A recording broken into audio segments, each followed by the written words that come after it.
बंदर और मगरमच्छ की कहानी। नदी के किनारे एक बड़ा सा जामुन का पेड़ था। उस पेड़ पर एक बंदर रहता था। नीचे नदी में एक मगरमच्छ अपनी बीवी के साथ रहता था। धीरे धीरे मगरमच्छ और बंदर में दोस्ती हो गई। बंदर मगरमच्छ को पेड़ से तोड़कर जामुन खिलाता था। एक बार मगरमच्छ अपनी बीवी के लिए जामुन ले गया। जामुन खाने के बाद मगरमच्छ की बीवी ने सोचा कि जब जामुन इतने मीठे हैं तो इन जामुनों को रोज खाने वाले बंदर का कलेजा कितना मीठा होगा। उसने मगरमच्छ से कहा कि मैं बंदर का कलेजा खाना चाहती हूँ। मगरमच्छ ने बंदर को अपने घर चलने के लिए कहा। बंदर झट से मगर की पीठ पर बैठ गया। बातों बातों में मगर ने बंदर को बताया कि उसकी पत्नी ने बंदर का कलेजा खाने के लिए उसे बुलाया है।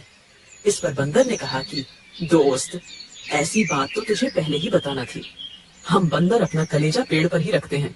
अगर तुम्हें मेरा कलेजा खाना है तो मुझे वापस ले जाना होगा। मैं पेड़ से अपना कलेजा लेकर फिर तुम्हारी पीठ पर सवार हो जाऊंगा। हम वापस तुम्हारे घर चलेंगे। मगर ने बंदर की बात मान ली और वह पलटकर वापस नदी के किनारे पहुंचे। बंदर ने मगर से कहा कि वो अपना कलेजा लेकर वापस आ रहा है। बंदर पेड़ पर चढ़ गया। पेड़ पर चढ़ने के बाद बंदर ने मगर से कहा कि आज से तेरी मेरी दोस्ती खत्म। बंदर अपना कलेजा पेड़ पर रखेंगे तो जिंदा कैसे रहेंगे। कहानी से शिक्षा। हम पर विश्वास करे उसके साथ कभी भी किसी भी प्रकार से छल या धोखा नहीं देना चाहिए।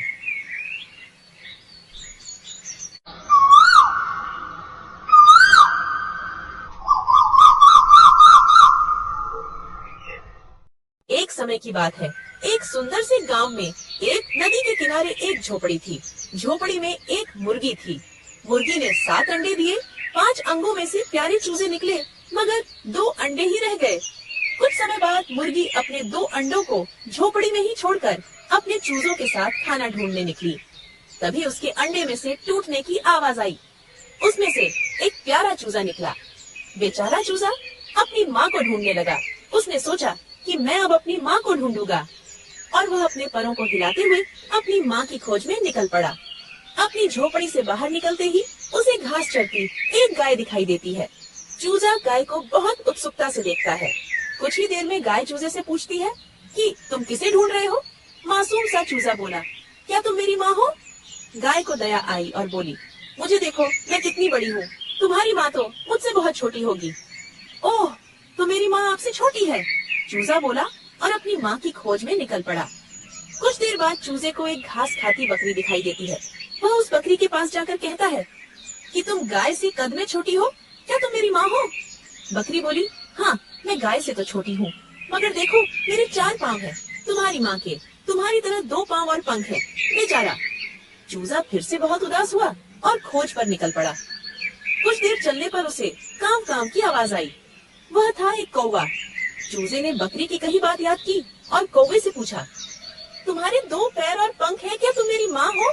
कौवा बोला, हाँ, मेरे 2 पैर और पंख हैं, पर मैं तुम्हारी माँ से ज्यादा ऊपर और बेहतर उड़ सकता हूँ, और तुम्हारी माँ का कद मुझसे बड़ा है और पैर भी बड़े हैं, और वह काम भी नहीं करती। चूजा बहुत ही नाराज हुआ। कौवे को उसे देखकर दया आ गई और बोला, नाराज मत हो दोस्त, थोड़ा आगे जाओ, तुम्हें अपनी माँ मिल जाएंगी। कौवे की बात सुनकर चूजे की हिम्मत बढ़ी और वो फिर खोज पर चल पड़ा। फिर उसे क्वेक क्वेक करती बत्तख दिखी, जिसे देखकर चूजा बहुत खुश हुआ। माँ माँ करता हुआ बत्तख की ओर दौड़ा। बत्तख यह देखकर हैरान हो गई। तुम इतना क्यों हैरान हो रही हो, मैं तुम्हारा ही बच्चा हूँ। अरे नहीं बेटा, मैं तुम्हारी माँ नहीं हूँ, बत्तख बोली। यह सुनते ही चूजा रोने लगा और सोचा अब वह कभी अपनी माँ को ढूंढ नहीं पाएगा।